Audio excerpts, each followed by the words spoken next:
amigos? ¿Cómo están? Muy buenas tardes. Pues hoy estamos de plácemes, tenemos grandes amigos presentes aquí en nuestro programa, si fuera yo, servidor público. Mi nombre es Miguel Ángel Hernández Yescas, junto con nuestro amigo Miguel Muñoz, que ahora se encuentra en Puebla y nos mandó su cápsula y la vamos a ver y vamos a platicar con un gran amigo, con don José Luis Rege Tamargo, sobre el problema del agua. Nos va a estar acompañando mi estimado amigo Sergio Estevenel, y adicionalmente vamos a platicar de una problemática interesante también de los impuestos. Pero bueno, como y para iniciar este programa tenemos a nuestro amigo Miguel Muñoz, que lo van a ver en pantalla y va a platicar con todos y cada uno de nosotros. Bienvenidos amigos, gracias. Y como verán, pues bueno, en este primer segmento vamos a platicar de la parte de los impuestos, y en el segundo y tercer segmento platicaremos con nuestros amigos José Luis y Sergio de la problemática tan importante que es el agua en la Ciudad de México.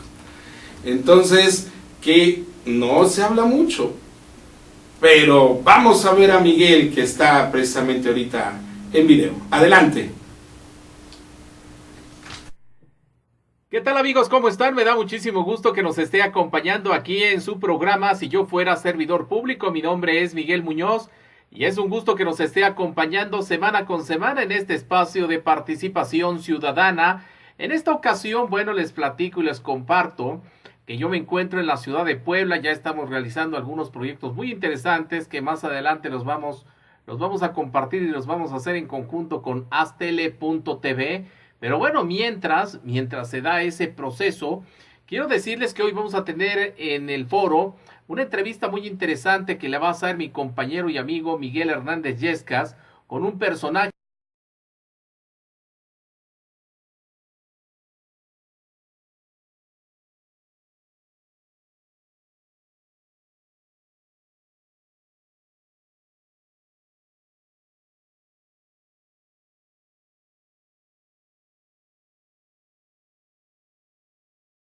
Bienvenidos amigos nuevamente, y vamos a platicar en esta primera parte de por qué pagar impuestos. Como les dije, mi nombre es Miguel Ángel Hernández Yescas, me gusta y soy apasionado de la parte de las contribuciones en este país y cómo cumplir con ellas. Por eso, en esta primera sección quisiera, y van a ver en pantalla una de las láminas, que dirían muchos de ustedes: a ver Miguel, son las 2 de la tarde, voy a comer y me quieres hablar de impuestos. ¿Qué te pasa, Miguel? Lo que pasa es que precisamente, ¿por qué pagar impuestos? Ahorita, con la reforma fiscal del 2014, hay una situación. Hubo un cambio hacia la era digital. Los impuestos no se podían quedar atrás, y aquí es uno de los detalles que quiero platicarte a ti, amigo. Las amas de casa, estudiantes, profesionistas, hasta las asociaciones religiosas, si no llevan el control de sus obligaciones, van a tener que pagar contribuciones. ¿Pero por qué pagar? Esto viene de una obligación cívica constituida en nuestra Constitución Política de los Estados Unidos Mexicanos.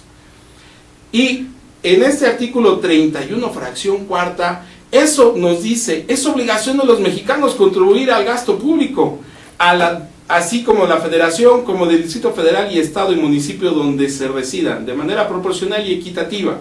Miguel, eso viene en la Constitución, pero yo veo, podrán decirme muchos de ustedes, yo veo que la persona de la esquina no paga impuestos, que aquel funcionario no paga impuestos, que aquel contribuyente no paga impuestos.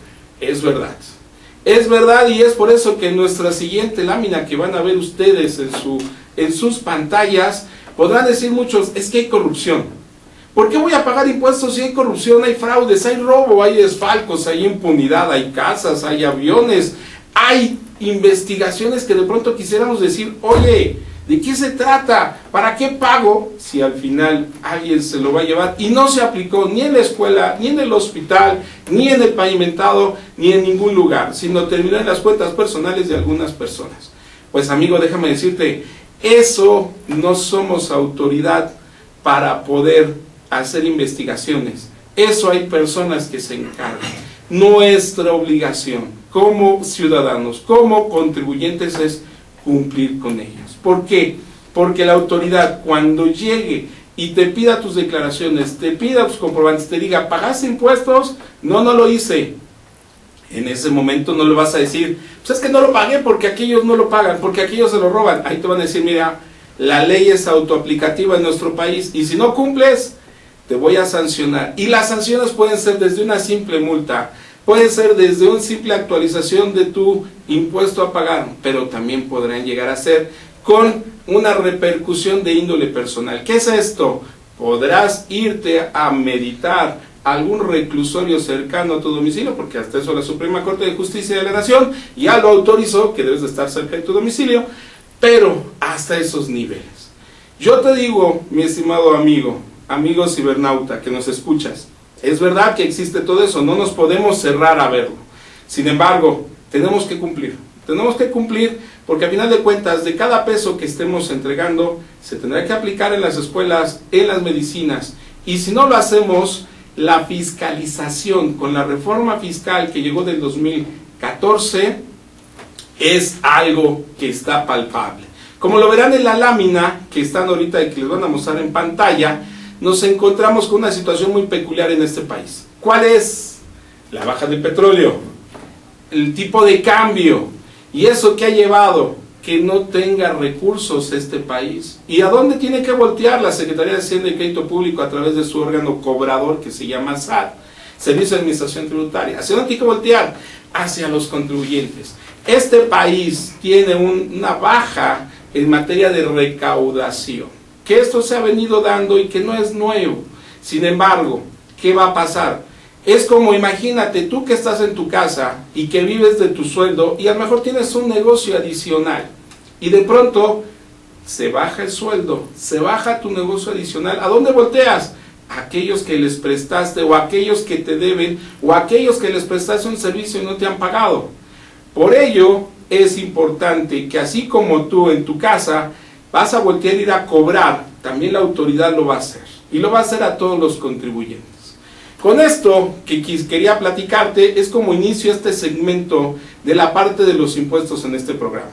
Dentro de 8 días empezaremos platicando del régimen de incorporación fiscal, el RIF, antes régimen de pequeños contribuyentes, ahora RIF, y que cuáles van a ser sus obligaciones, cuáles van a ser sus derechos, en qué modificación viene la reforma fiscal, la reforma que fue presentada en septiembre pasado por nuestro Ejecutivo, y en qué cambios va a haber. Y por eso te lo quiero platicar. ¿Para qué? Uno, para que no vayas a tener ningún tipo de sorpresas con la autoridad. Y dos, cumplas con tu obligación. Y así mismo puedas estar tranquilo y así exigir. Porque así como exigimos y criticamos cuando un funcionario no hace bien las cosas, así cuando criticamos que hay corrupción, pues también tenemos nosotros que cumplir en nuestro deber como ciudadanos, como contribuyentes en este país. Y bien, pues bueno, vamos a partir de este momento, como les mencioné, no se pierdan nuestro siguiente segmento dentro de 8 días para practicar de RIF, y ahora, pues bueno, vamos a darle la bienvenida a nuestros dos grandes amigos. Mi estimado José Luis Tamargo, sé bienvenido a este tu programa. Muchas gracias por la invitación. Y a mi estimado Sergio Estebanel. Muchas gracias, Miguel. Y bueno, el tema, ¿cuál va a ser? El agua.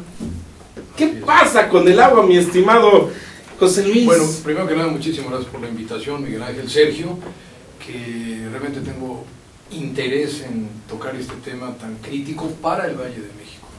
Aclarando que sí pago mis impuestos. Y también que ya no soy funcionario público. O sea, fui. Perfecto. Una vez si yo fuera, ¿no?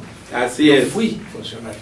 En este momento tengo una asociación que está enfocada a los temas metropolitanos de la Ciudad de México, y uno de los temas en donde podríamos estar hablando horas es el tema del agua, que pone en riesgo el futuro y la viabilidad de la Ciudad de México. La Ciudad de México, que es capital de la República, sede de los poderes federales, es el corazón del país, y es impensable que tuviésemos una crisis de agua. Bueno, pues vamos derechito a una crisis de agua.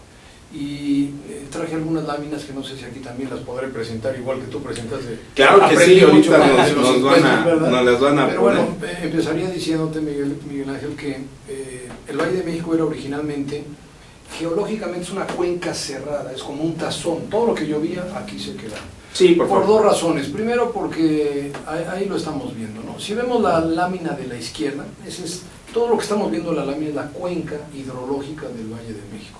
Y lo que tenemos a la izquierda es, digamos, el Google de hace 500 años, ¿sí? Era una zona lacustre. ¿Por qué? Pues porque en el Valle de México llueve mucho, ya lo hemos visto, Sí. y el tipo de suelo en el centro del valle es arcilloso. Tenemos como 60 metros de puras arcillas. Y las arcillas es un material impermeable, no permite la filtración del agua. En realidad la filtración del agua se hace en la parte circundante, en las faldas de las montañas. Y lo que tenemos a la derecha, es así, es una plantilla del Google del año 2010. O sea, ya no quiero ni actualizarla, me niego a actualizarla, ¿no?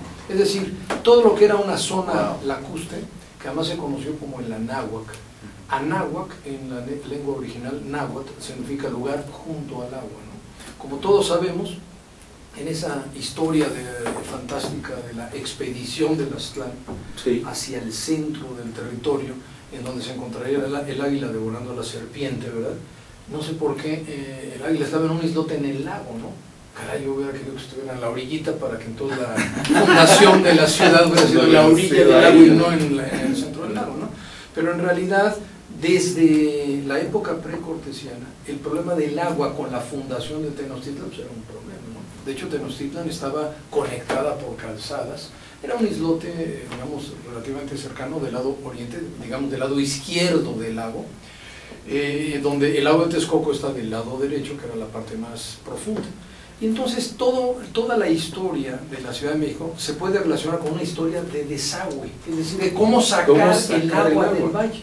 Y desde 1605, una obra impresionante que se llama, en la zona de Nochistongo, un cosmógrafo alemán que fue invitado, o más bien contratado por un virrey, Luis de Velasco, diseñó un túnel para poder desaguar parte del agua en el valle y de esa forma permitir que no hubiera tantas inundaciones, porque las inundaciones eran desde la época de los aztecas, luego vino la colonia, toda la fundación de la ciudad propiamente, y hay historias hay una inundación en 1629 que quedaron meses bajo el agua. Ya en la época, digamos, colonial, hay varias inundaciones en la historia, además están registradas. Hay una inundación terrible ya en el siglo pasado, en el siglo XX, en el año de 1927 por ahí, no recuerdo ahorita bien el año, en donde el centro quedó con 2-3 metros de agua, ¿no? Creo que, perdón José, que te interrumpa, creo que hasta hay edificios que todavía tienen señalizado hasta dónde llegó el agua. Pero eso ya no sucede actualmente, ¿no, Miguel? Pero te aseguro que va a suceder, y de eso es el tema, ¿no? Cuando ustedes visitan la catedral, del lado, digamos, del lado poniente de la catedral, hay un monumento, precisamente el monumento es a Enrico Martínez, ese es el nombre de este cosmógrafo alemán que llegó a México, que no se llamaba Enrico Martínez, se llamaba Heinrich Martin, no puedo pronunciar. Enrico Martínez. Entonces, ese monumento que casi nadie conoce, que está a la vista, pues está al lado de la catedral, ¿no? Ese tiene efectivamente los niveles del lago en distintas épocas y marca también algunas inundaciones. Es un monumento histórico bellísimo, lamentablemente como muchos monumentos en la ciudad abandonado, ¿no? Y lo que teníamos entonces, ese crecimiento explosivo que se da cuando se logra ya ese desagüe. Primero fue el Tajo de Nochistongo, que tardaron 150 años en construirlo nada más, ¿verdad? Y luego vinieron las grandes obras en el Porfiriato, que fue el gran canal del desagüe, que requirió también de túneles. Y luego vino ya todos los sistemas de drenaje profundo, moderno, digamos, en la época de los 70s para acá, ¿no? Entonces se logró desaguar el valle. Y antes de, digamos, en toda la época precortesiana, la época de los aztecas, y luego ya en la época colonial, hasta el siglo XIX, toda el agua que se tomaba en la ciudad provenía de manantiales. O sea, el Valle de México era una zona rica en agua, ¿no? Además de lagos, tenía ríos y manantiales. Toda la belleza del Valle de México en cuanto al agua está en los códices antiguos y en las historias de la conquista. Todo el mundo da cuenta de la belleza de esos manantiales. Bueno, todos los ríos y todos los manantiales ya no existen. Los ríos fueron convertidos en drenajes. Hoy nuestros hijos no tienen ni idea, ¿verdad?, de lo que es el río Mixcoac, el río Churubusco, el río de la Piedad, lo que eran ríos que escurrían del lado poniente al lago de Texcoco son hoy los drenajes, digamos, principales de la ciudad. Perdón, así cuando hablamos de la avenida Churubusco, que la gente sepa que eso era un río. Claro. Está convertido en un drenaje y arriba del drenaje va la vialidad, igual que en Mixcoac, igual que en La Piedad.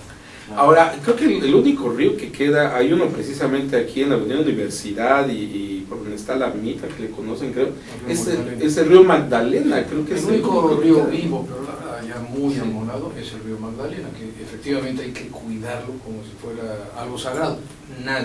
Nadie absolutamente está interesado en cuidar el único río vivo. Ahora, lo que quiero expresar en este programa, te agradezco mucho, es que toda esa agua que bebíamos de manantiales y de ríos, desapareció el agua superficial, ya no había agua, toda la sacaron. Entonces se empezó a tomar agua del acuífero. Y el agua del acuífero, ¿qué es el acuífero? Bueno, es un depósito que está debajo de esas arcillas que son impermeables, hay suelo permeable, que es básicamente suelo arenoso y suelo rocoso, y ahí el agua está asociada al suelo. Entonces tú metes tal cual un popote, cuando metemos un popote en el refresco, esos son los pozos profundos, y extraemos el agua que estamos consumiendo. Mucha gente cree hoy que lo que traemos de Cutzamala es el principal abastecimiento de agua de la ciudad, pero no es así. Tenemos dos tipos de abastecimiento. El agua del acuífero, que es el agua subterránea, que representa el 70% de todo el gasto. Y tenemos otro volumen que solo llega al 30%, estoy hablando de la zona metropolitana, no nada más del DF, que son los dos sistemas, que primero fue Lerma y luego se construyó Cutzamala.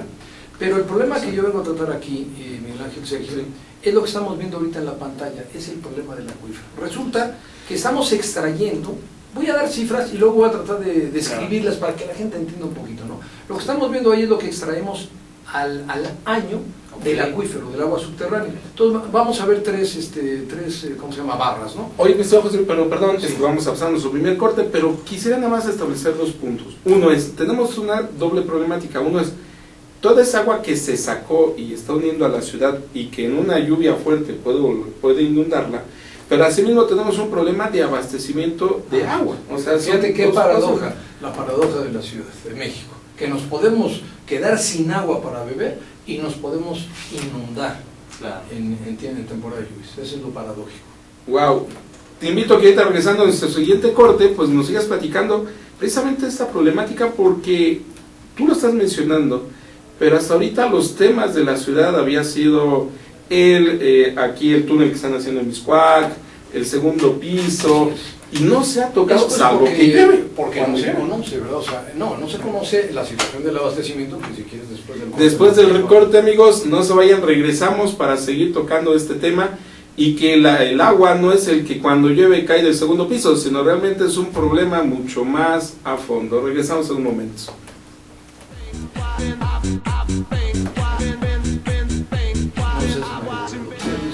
Sí, lo vamos platicando. Haz realidad tu proyecto. Comparte ideas para ganar dinero. Impulsa y entrena tu talento. Procura emprendimientos rentables y con futuro. Empieza hoy. Dayman, la receta del éxito. Dayman, por más de 7 décadas y con presencia en más de 9 países, se ha consolidado exitosamente como una empresa que desarrolla, fabrica y distribuye colorantes, saborizantes y productos alimenticios por excelencia. Nuestros productos abastecen a una amplia industria dedicada al manejo de alimentos micro, pequeña y de media a grande escala, ya que estos cumplen con altos estándares de calidad a nivel nacional e internacional y están elaborados para satisfacer las necesidades del mercado y gustos de nuestros consumidores. Nuestro principal objetivo es brindar un producto de calidad que nos permita mantener la lealtad de nuestros clientes y consumidores, excediendo sus expectativas de servicio. En Dayman desarrollamos la creatividad e impulsamos al máximo nuevos negocios. Dayman, proveedores de color y sabor por excelencia. Con Trujillo Betanzos y Asociados, tus proyectos están en buenas manos. Trujillo Betanzos y Asociados te ofrece servicios de fe pública en materia mercantil, asesoría legal, contable, fiscal y de negocios, litigio civil y mercantil, valuación y asesoría financiera y área académica, porque nuestros clientes son nuestros mejores amigos.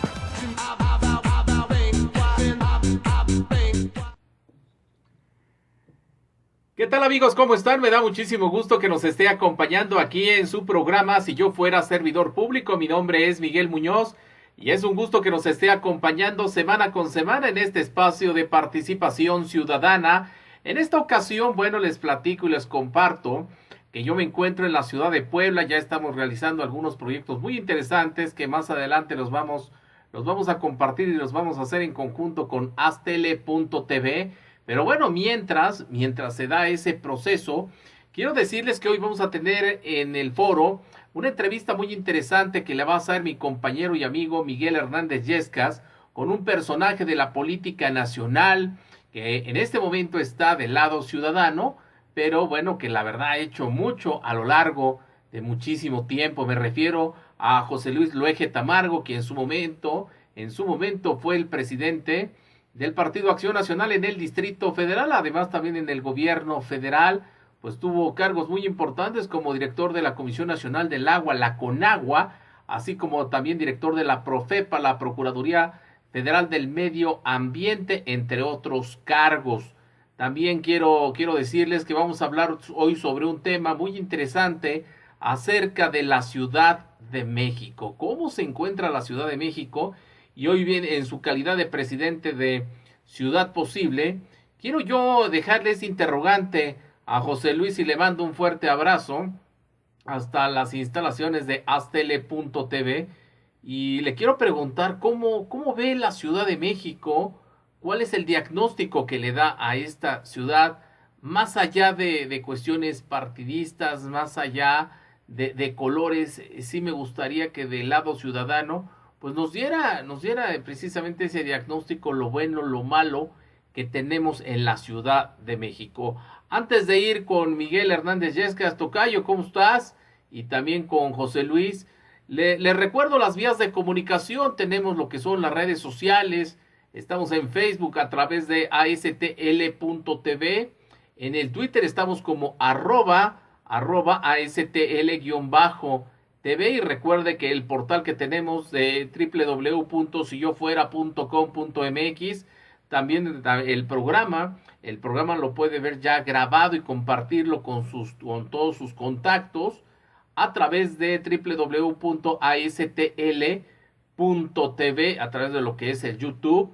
Ahí lo puede localizar, lo puede encontrar. Así que bueno, ahí le dejo la primera interrogante a José Luis Loeje Tamargo. Vamos allá a cabina, mi querido tocayo.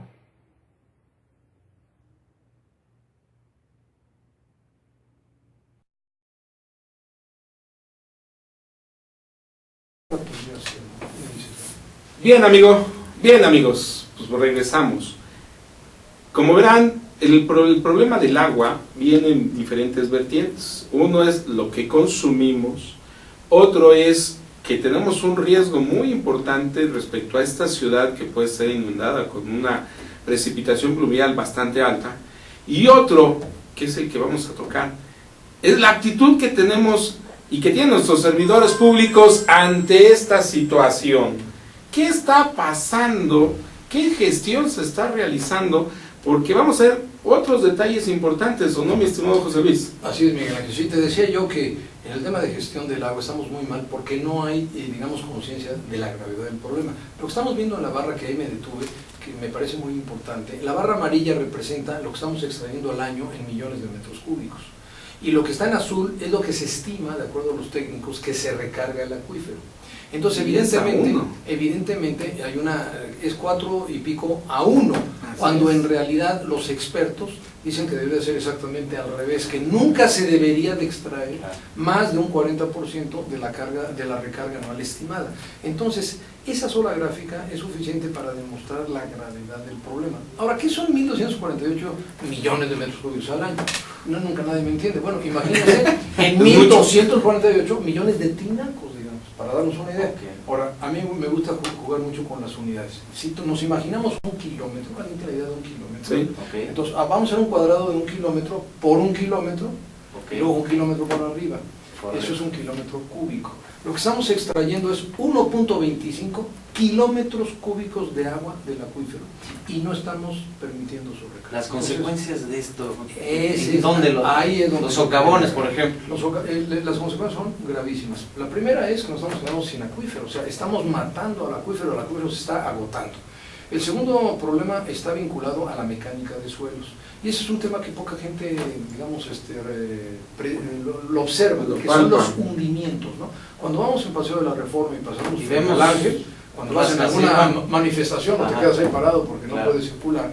Si ustedes observan el monumento, verán unas escalinatas que suben como 3 metros a donde está la plataforma con los obeliscos y con la columna.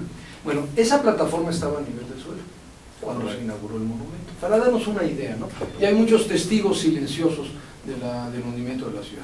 Entonces, el problema es que la ciudad se está hundiendo en promedio 10 centímetros por año. Sin embargo, hay áreas de la ciudad que se hunden hasta 40 centímetros por año. Las administraciones del gobierno del Distrito Federal, ¿saben esto? Sí lo saben. conocen? La gravedad de este asunto es que, conociendo el problema, no lo atacan. ¿Por qué no se ataca? Pues porque no es un proyecto electorero, ¿me entiendes? O sea, a un mal político, digo mal político, el que no va al fondo de los problemas, es el que hace obras que lucen o que le convienen políticamente. Yo creo que la gran tragedia de nuestra ciudad es que desde que hay elección de jefes de gobierno, eso se utiliza solo como una plataforma para luego ser candidatos a la presidencia. Como acabamos de escuchar. O sea, Miguel Ángel Mancera pretende ser candidato a la presidencia. Erubiel Ávila ya también está apuntándose y los vemos en todos los... Y los jefes delegacionales que todas acaban de entrar, los que van a ser jefes de un gobierno, saludo. supongo. Exactamente. Yo creo que un buen político tiene que ir al fondo del problema. Pero, José Luis, yo como un ciudadano común, que precisamente estaba viendo tu lámina siguiente, si La lámina gustas. siguiente, sí. Yo soy un ciudadano un poco común. árida para la hora de la comida, pero vamos a Así verla, es. ¿no? Sin embargo, yo como ciudadano común y de pronto me dices, es que el hundimiento, y volteas a ver a mi casa y dices, pues creo que no se hunde. Pero cuando sales acá y dices, pues sí, ya se hundió ahí, ya se hundió allá el Palacio de Bellas Artes, que es una belleza y que se está hundiendo. Varios metros abajo. La catedral, la basílica, la basílica es palpable cómo hasta se va yendo de lado. Pero cuando volteas y ver y dices, bueno, si yo le abro la llave, me sale agua, no en todas las zonas. Y eso me lleva a lo mejor a cierta tranquilidad o pasividad totalmente inconcebible, porque hay zonas de la ciudad, uno, que no tienen agua, Así es. y el oriente. costo. Iztapalapa. Iztapalapa tienen agua con chocolate, no le hablen y ya sale con chocolate Agua muy integrado. buena, así es. Pero ahora, Sólidos. el costo que pagamos en la ciudad, ¿es bueno? ¿Es malo? ¿Es bajo? ¿Es alto? Es ¿Qué muy pasa? bajo. Sí, efectivamente, la Ciudad de México tiene una condición de subsidio inexplicable. O sea, realmente, por ser capital, deberíamos de tener buenos servicios, pero no necesariamente tendría que haber tan altos subsidios. ¿Por qué? Porque, por ejemplo, Monterrey, por poner algunos casos, todas las ciudades en Baja California, Querétaro, San Luis Potosí, Aguascalientes, bueno, San Luis no tanto, Aguascalientes, Querétaro, Chihuahua, el norte en Baja California, Monterrey, pagan el costo de operación, o sea, el costo real. Es decir, el costo de agua doméstico por metro cúbico va de 15 hasta 25 pesos, en Aguascalientes hasta 26 pesos por metro cúbico, que en realidad, hablando de un metro cúbico son 1000 litros. Mucha gente, es que es muchísimo, sí, pero tú estás dispuesto a pagar por 600,000 litros 8 pesos. Y estamos hablando de 1000 litros, entonces no es que sea tan caro, en realidad es que no lo cuidamos bien, no desperdiciamos mucho agua. Ahora, el Y agua aquí como en la tal, Ciudad de sí. México, perdón, No sé si- en la Ciudad de México, por una razón inexplicable, la mitad de las cuentas de las tomas no se están cobrando. La mitad, hay 1.400.000 tomas. Pero eso sí se consume botellitas de agua. Bueno, ¿no? ese es otro tema de la calidad, que es una cuestión más psicológica. cultura. O sea, la calidad del agua en la ciudad hasta ahora, al menos con los datos que yo tengo, es de buena calidad. O sea, tú podrías tomar agua de la llave. Lo que sucede muchas veces es que nosotros tenemos un sistema muy obsoleto de tinacos y de cisternas, que en el mundo entero ya no... Tú vas a cualquier ciudad en Estados Unidos, en Europa, en Centroamérica y en Sudamérica, no existe eso ya. El agua va por red presurizada y llega a tu casa presurizada, no hay tinacos. Y a la gente se le olvida el tinaco, y el tinaco se queda ahí años. Claro. Yo antes sobrevolaba mucho la ciudad por cuestiones de trabajo, ¿verdad? Y cuando estaba en la Comisión Nacional del Agua, por muchas razones, inundaciones y problemas, y yo observaba que las azoteas de la Ciudad de México son de lo más sucio que hay en el mundo, se están llenas de basura. Y los tinacos sin sus tapas, ya se podrán imaginar la calidad del agua de esos tinacos. Entonces el problema está más bien en el almacenamiento. Oye, vemos en tu gráfica que me pones el 40% del agua potable se pierde en la red de distribución. Este es un dato, Miguel Ángel, que lo reconoce tanto la Comisión Estatal de Aguas del Estado de México, en la zona metropolitana, como el propio sistema aguas de la ciudad. Nada más que decir eso era para poner la renuncia inmediatamente. O sea, si yo soy el responsable, digo, no, pues pierdo el 40%, ¿sabes qué? Renuncia en este momento. O sea, es que eso francamente, yo lo puedo decir al principio, pero no lo puedo estar diciendo los 6 años, ¿no? Claro. Yo renunciaría por dignidad. ¿Por qué no ¿Hace renuncia? cuánto Porque no hay presión. se le da mantenimiento? ¿Se ha hecho algún cambio? ¿Cuántos años llevamos con la Bueno, misma red? recientemente escribí un artículo, lo publiqué hace muy poco, de algo que tampoco nadie se cuenta. Es tan fácil como hacer una multiplicación. Yo les dije hace un momento que extraemos del acuífero 1.25 kilómetros cúbicos de agua. Pero si perdemos el 40%, ¿cuánto es el 40% de esa cantidad? Pues una cifra enorme. Sí. Si sumamos lo que extraemos del agua subterránea, más Cutzamala, más Lerma, porque finalmente se pierde el 40% en la red de todo el abastecimiento, tanto del agua subterránea como del agua que viene de fuera, representa 750 millones de metros cúbicos. Ahora, no terminé de hablar del valor del agua. Así En es. realidad el agua de Cutzamala cuesta como 15 pesos el bombeo por metro cúbico. En la Ciudad de México lo estiman en 6 pesos por metro cúbico, sin tomar en cuenta todos los otros gastos de potabilización y todo que llevan a un promedio, según mis cálculos, de 10 pesos por metro cúbico. Quiere decir que al año estamos perdiendo 7.500 millones de pesos. Pero yo siempre he tenido la duda, a ver, aclárame, mi estimado José Luis. El agua como tal, o corrígeme, el agua como tal es gratis, porque es un derecho. Sin embargo, lo que se cobra, como bien mencionaste es el bombeo, es el servicio de traerla, limpiarla y que sea potable. Ese es el costo realmente. Exactamente. Ese es un tema, lo acabo de decir, muy importante. El derecho humano al agua es indiscutible, está en la Constitución. Pero tú tocaste un artículo muy importante en la Constitución, que es la obligación que tenemos como ciudadanos en la contribución. Entonces yo lo digo muy sencillo, Dios nos da el agua, ¿no es cierto? Así es, ya está. Pero no la entuban, No, ni la tratan, ni la bombean, ¿no? Entonces lo que se cobra es el servicio de llevarte el agua a tu casa, que es efectivamente una facilidad, ¿no? Y en ese sentido, la contribución, tú que hablaste de impuestos, porque yo estoy totalmente de acuerdo contigo, o sea, todos debemos estar conscientes de la necesidad de nuestra contribución. Claro que por el otro lado, la corrupción, la impunidad y todas estas fallas, sobre todo de algunas autoridades, pues mueven a la gente a no contribuir. No, hay que contribuir. Ahora, en el tema del agua es lo más importante. En la Ciudad de México, yo creo que en promedio se cobran como 3 pesos por metro cúbico. Hay gente que no paga nada. Y uno dice, bueno, es la gente pobre la que no paga. No, es muchísima gente que sí puede pagar y que no paga nada. Porque yo estoy de acuerdo en un subsidio a la gente que es pobre, que no tiene recursos. Pero la gente que tiene recursos debe de contribuir con el pago. Porque aquí viene la parte final, no sé si vaya a haber otro corte. No, sí. Sí, es hablar de financiamiento y de recursos.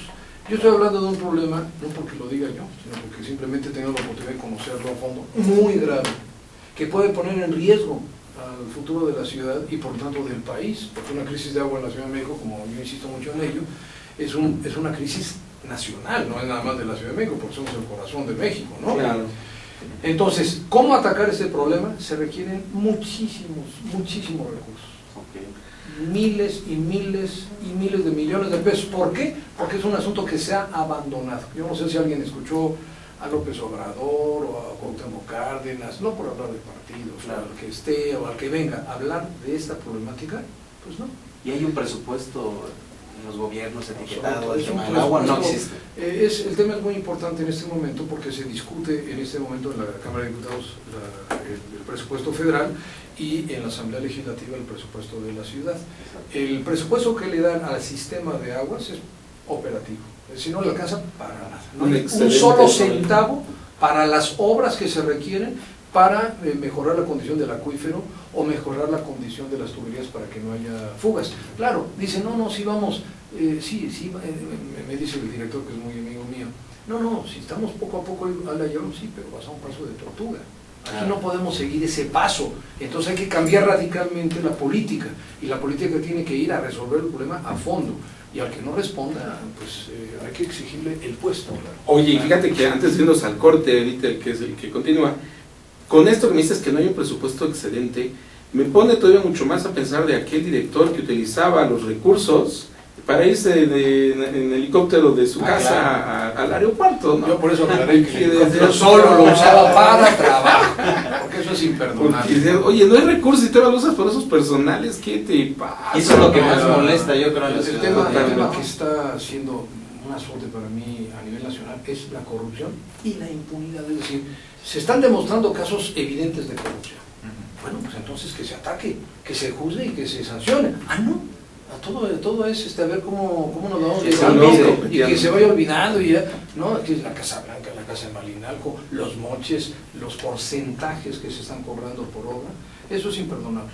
Vamos a un segundo corte, perdón, mi estimado Sergio, y pasamos a la siguiente lámina, que van a ver nada más la relación de cómo se ha hundido esta ciudad. Para los que son muy jóvenes y van a decir: ay, Miguel, pero si yo veo mi casa normal, ahorita vas a ver cuánto se ha hundido toda la ciudad. Regresamos en un corto, amigos, no se vayan. Ese es el...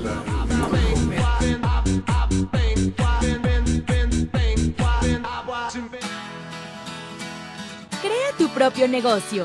Haz realidad tu proyecto. Comparte ideas para ganar dinero. Impulsa y entrena tu talento. Procura emprendimientos rentables y con futuro. Empieza hoy. Dayman, la receta del éxito.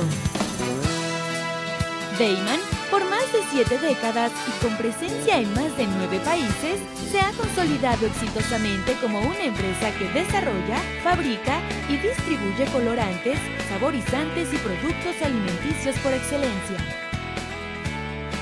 Nuestros productos abastecen a una amplia industria dedicada al manejo de alimentos micro, pequeña y de media a grande escala, ya que estos cumplen con altos estándares de calidad a nivel nacional e internacional y están elaborados para satisfacer las necesidades del mercado y gustos de nuestros consumidores.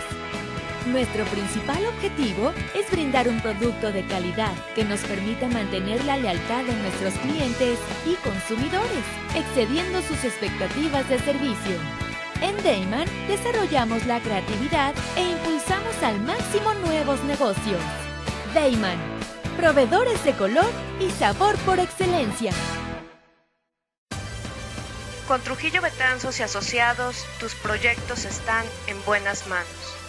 Trujillo Betanzos y Asociados te ofrece servicios de fe pública en materia mercantil, asesoría legal, contable, fiscal y de negocios, litigio civil y mercantil, evaluación y asesoría financiera y área académica, porque nuestros clientes son nuestros mejores amigos. Vamos aquí desde Puebla, estoy transmitiendo desde las instalaciones de una de las cabinas de la UPAEP, donde estoy colaborando. Y bueno, yo quiero preguntarle ahora a José Luis un tema también muy importante que tiene que ver con la ciudad. Sabemos que sí, efectivamente, el PRD pues ha dejado de hacer muchas cosas como gobierno, y creo que eso ya han tenido la oportunidad de platicarlo, pero hablemos de casa, hablemos del Partido Acción Nacional, lo que ha dejado de hacer. Y de verdad, a ver, José Luis, ¿tú cómo ves que este grupo que es comandado por Jorge Romero ha secuestrado al partido aquí en la Ciudad de México, y pues su guarida, o donde se han hecho ricos, porque bueno, eso no solamente lo digo yo, lo dicen muchos, está en la delegación Benito Juárez? ¿Cuál es la opinión que te merece y qué van a hacer para erradicar todo ese mal? Porque créeme que no soy el único que piensa así, sino creo que mucha gente, inclusive muchos panistas, opinan de esa manera. Te escuchamos. Adelante, tocayo, también. Bien, amigos, pues vamos a nuestro último y tercer segmento. Y quisiera mencionar, bueno, vamos a ver una lámina nada más para lo que mencionaba antes de irnos, cómo sea el promedio de hundimiento que tiene esta ciudad, 7.5 metros. ¿Nos quieres explicar rápidamente? Sí, como no, mira, eso nadie lo entiende, pero se lo puedo explicar. Este es un pozo profundo construido aquí en la ciudad de San Juan de Aragón. Es una instalación de la Comisión Nacional del Agua, que yo me lo encontré y lo tomé como un verdadero monumento. Yo lo cuidaba como un monumento, ¿no? Lo que ven en la parte superior en color rojo es el motor de la bomba, un motor vertical, y el poste propiamente es parte del ADM del pozo. Es decir, cuando se perfora un pozo se mete una chaqueta de tubo de acero, para evitar que se vuelva a colapsar el pozo, y en la parte del fondo de esa tubería se hacen ranuras y de ahí se extrae el agua, ¿no? Entonces, esa chaqueta, ese tubo, ese poste, estaba originalmente al nivel del suelo. Es decir, la bomba, lo rojo, la máquina que está hasta arriba, originalmente estaba a nivel del suelo. La gente me decía, no, tú sacaste el tubo y luego soldaste. No, así es como está. Y había un montón de pozos en la ciudad, muchísimos. ¿Cuánto tiempo tiene este? Este fue 70 años, era un pozo, ahí lo dice, perforado en 1936, la foto es de 1976, es decir, en 70 años, 96, perdón, en 70 años, son 7,5 metros de hundimiento. Eso demuestra que tenemos un hundimiento promedio de 10 centímetros por año. Ahora, lo que decía Miguel Ángel, me gustaría yo meterme en eso. O sea, tú dijiste, ¿por qué no hay conciencia de esta crisis tan seria? Bueno, precisamente porque no hay conocimiento. Tú decías, yo abro la llave y tengo agua, voy a la regadera y me enjuago. ¿Qué pasaría si abres la llave y no tienes agua? Pues hay una molestia, un enojo, pero te puedes quedar sin bañar un día. Pero ¿y qué pasaría si eso se prolongara una semana o se prolongara un mes? Se convertiría en una crisis impensable. Bueno, esa falta de abastecimiento de agua es a donde vamos en el muy corto plazo. Entonces, lo que está planteando la asociación que yo dirijo, que además trabajamos con un grupo de geólogos y con un grupo de expertos, es que este tema es de seguridad nacional. Es un tema que debe tomar desde la presidencia de la República, el jefe de gobierno, el gobernador del Estado de México, que nomás están pensando en no sé qué, y los grupos parlamentarios, tanto senadores, diputados y congresos locales. Porque si no atendemos este problema, entonces cuando sobrevenga la crisis no vamos a poder responder. Precisamente estamos hablando de cómo resolver. En Ciudad Posible, por ejemplo, que es tu asociación. Mira, así es. ¿Qué se está haciendo en ese aspecto? Bueno, lo que estamos haciendo es profundizar en la situación con técnicos. De hecho, yo estoy trabajando con un grupo de geólogos expertos que están confirmando que estos hundimientos que acabamos de ver son verdaderamente catastróficos. Porque la capa de arcilla de 60 metros que está a lo largo de todo el valle se está fracturando, se está fragilizando y se está fracturando. Los socavones, las grietas, los hundimientos son producto de ese... Y cada vez más cotidianos, los vemos. Cada día más cotidiano y cada día más grave. Entonces, ese hundimiento, además de toda la afectación a la infraestructura, ha acabado con los desniveles naturales de todos los sistemas superficiales de desagüe. Ya no hay nivel. Oye, el Gran Canal, el Río de los Remedios, el Canal Central, todos han perdido su desnivel.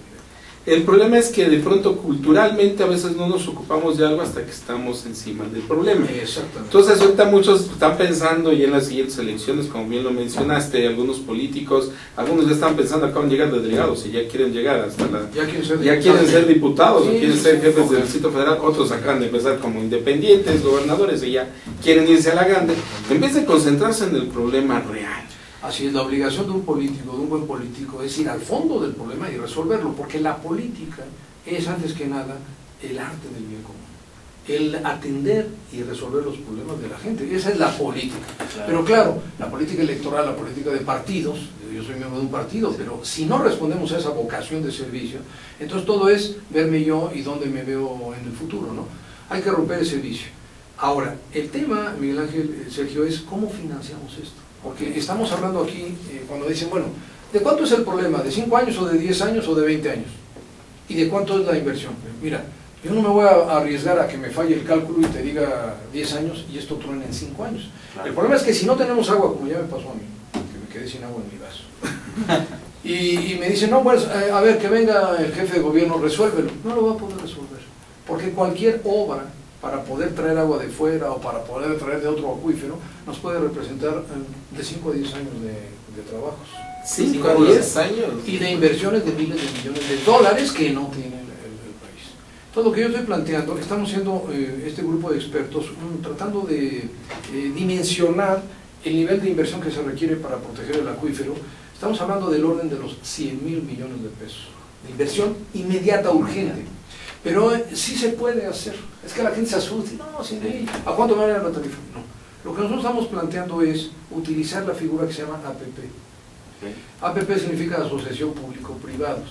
Es una ley aprobada a nivel federal y también aprobada en el Distrito Federal. Yo, me da pena y risa de los diputados locales de algunos partidos que dicen que no, la participación de la iniciativa privada es privatizar el recurso. Pues ustedes aprobaron la ley. Ustedes aprobaron la ley de APP. Además está por ley. Y en el Distrito Federal está participando la iniciativa privada en varias obras de agua y no lo saben los diputados. Es terrible la ignorancia. Entonces, a través de acciones público-privadas hay que atacar en paralelo las fugas, modernizar la red, sectorizar, que es hacer redes más pequeñas, macro y micro medición. Todo el mundo tiene que tener su medidor. Todo el mundo tiene que contribuir con el pago justo y equitativo del servicio. Del pago. El agua es un derecho, pero el servicio no puede ser gratuito. O sea, quien crea que el derecho humano es gratuidad, pues está en un error. Porque también todos, ¿verdad? Tenemos derecho al trabajo, tenemos derecho a la alimentación, pero todo cuesta, ¿no? Así es. Entonces, se requiere una acción inmediata. Lo que está planteando mi asociación es urgente e inmediata. No se puede esperar más. Es importante y es necesario la inversión privada. Es importante y necesario porque si el gobierno no tiene dinero, Porque no hay dinero en el gobierno. si la asociación, si la población requiere el servicio, no tengo recursos, pues tengo que sacarlos de algún lado. Y Así si es. tiene que venir de fuentes privadas, pues adelante. O sea, Así aquí es. lo que se busca es la estabilidad. Exacto, y no en absoluto el Estado pierde soberanía sobre el recurso, porque hay quien tiene ese temor. No, en realidad la autoridad es la que fija tarifas, fija subsidios, establece plazos, y las asociaciones público-privadas es simplemente ordenar en el tiempo mucha mayor inversión. Es decir, las APPs es, por ejemplo, el sistema de agua se asocia con un consorcio X privado para cambiar un sector de redes de agua que se está fugando todo, se está perdiendo todo. Este mismo sistema de agua se asocia con otro consorcio para construir plantas de tratamiento y reusar toda el agua tratada. Otro más para traer una fuente adicional que yo propongo que sea de Necaxa, que otro día platicamos de ello, que es un proyecto muy bonito, muy importante. Entonces, en realidad, tú puedes arrancar en paralelo, no uno, sino 10, 20, 30 programas de grandes inversiones con un montón de participación, generando miles y miles y miles de empleos bien remunerados, garantizando la sustentabilidad del agua para el futuro de la ciudad y protegiendo el acuífero. Cuando me preguntaba, Sergio, ¿cómo y en cuántos años se puede recuperar el acuífero? No se va a poder recuperar nunca en su totalidad, porque lamentablemente se va comprimiendo, pero por lo menos para que se alivie se van a requerir miles de años. Es decir, tenemos que dejar de extraer agua y la naturaleza poco a poco irá recuperando. En un futuro se puede reinyectar agua, pero ahorita lo importante es dejar de extraer. Estamos extrayendo 4 veces más de lo que... Lo que dices, José Luis, es súper importante, estás dando las soluciones concretas, pero, por ejemplo, ¿cómo revertir la desconfianza que hay en las instituciones? O sea, porque lo que dices es muy cierto, ¿no? Se necesita sectorizar, se necesita invertir, pero la gente dice, es que cuando decimos vamos... Muy fácil, Sergio. Yo conozco bien porque, digo, aunque estuve a nivel federal en la Comisión Nacional del Agua, tuve muchos temas en la ciudad, en la zona metropolitana, sobre todo fallas, inundaciones muy graves, ¿no? Chalco te tocó, ¿no? Sí, me tocó Chalco, Iztapalapa y todo. No, la gente es muy noble, la gente quiere un buen servicio. Claro. Yo te garantizo agua potable que puedas beber de la llave, 24 horas al día, 365 días. Sin fallas. Yo te lo pago.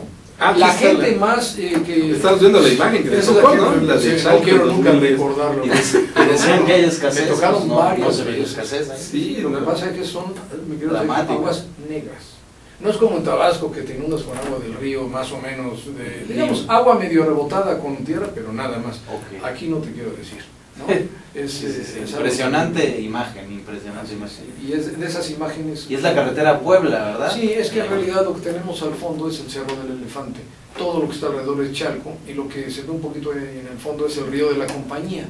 Una de las obras magnas que se hicieron para desaguar, en este caso el lago de Chalco. Fíjense el absurdo de los ingenieros de ese tiempo. O sea, estamos en el sur oriente de la ciudad, Chalco. Ese canal tiene 50 kilómetros y llevaba el agua hasta el lago de Texcoco. Cuando ya el lago se desecó, entonces llevaban el agua hasta el gran canal del desagüe. O sea, Para que se fuera ese hacia el canal norte. está conectado hasta el gran canal del desagüe. Ok. Nada más que la ciudad se ha hecho así como un tazón. Entonces ya el agua ya no corre, Ya no y lleva alcanza. aguas negras. En la pasada administración, no porque yo haya estado ahí, nosotros hicimos inversiones por 60,000. Es que me dicen, oye, ¿y tú que estuviste en la CONAGUA no hiciste en el momento? No solamente sí hicimos, sino que además pusimos el dedo en el renglón. Se invirtieron más de 60,000 millones.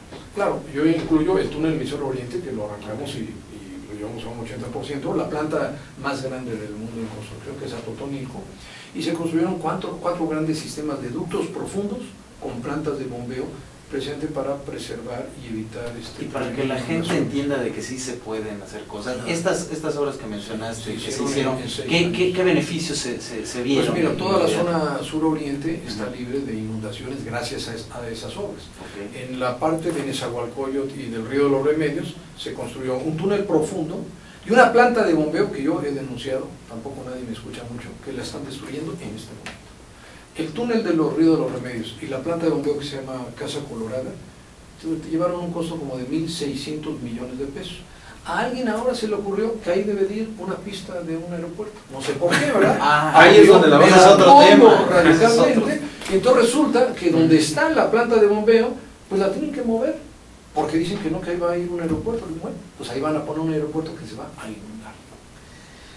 Oye, José Luis, es increíble toda esta situación. Sin embargo, pues bueno, te agradecemos porque una de las premisas que aquí tenemos es que hay gente que dice que la ignorancia, qué dulce ignorancia porque Claro. no sabe. Sin embargo, lo que estamos buscando en este programa es informar a la ciudadanía, informarnos a todos y cada uno de nosotros de los problemas que estamos viviendo en el día a día y que ahorita los estamos tocando porque no queremos que, y bien lo mencionabas, una colonia que tú la dejas sin agua 5 días, No. te cierra una calle. revolución. Es una revolución. Claro, Una sí. ciudad que la dejas sin agua un mes, yo no quiero ver cómo se va a poner. Es el colapso del país. Y nunca va a faltar aquel que llegue y diga, bueno, pues vamos a solucionar esto y vamos a invertir, pero ya va a ser demasiado tarde y no va a ser en el efecto inmediato. No se puede responder a una crisis inmediatamente. Y sobre Hay todo que ponerlo prevenirla. en la agenda, ¿no, José Luis? O sea, que sea un Eso, tema exactamente. que de verdad se Este- considere como un asunto de seguridad nacional, porque lo es. Así, nosotros aprobamos una agenda que le llamamos 2030,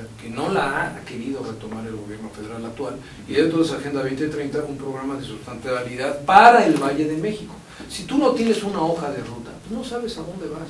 Entonces, la hoja de ruta no es a 6 años, ni a 3 años, como si la tiene el actual jefe de gobierno o el actual gobernador. Ellos piensan en 6 años y ser a lo mejor candidatos. No, la hoja de ruta es a 40 años por lo menos. Lo que hacen otros países.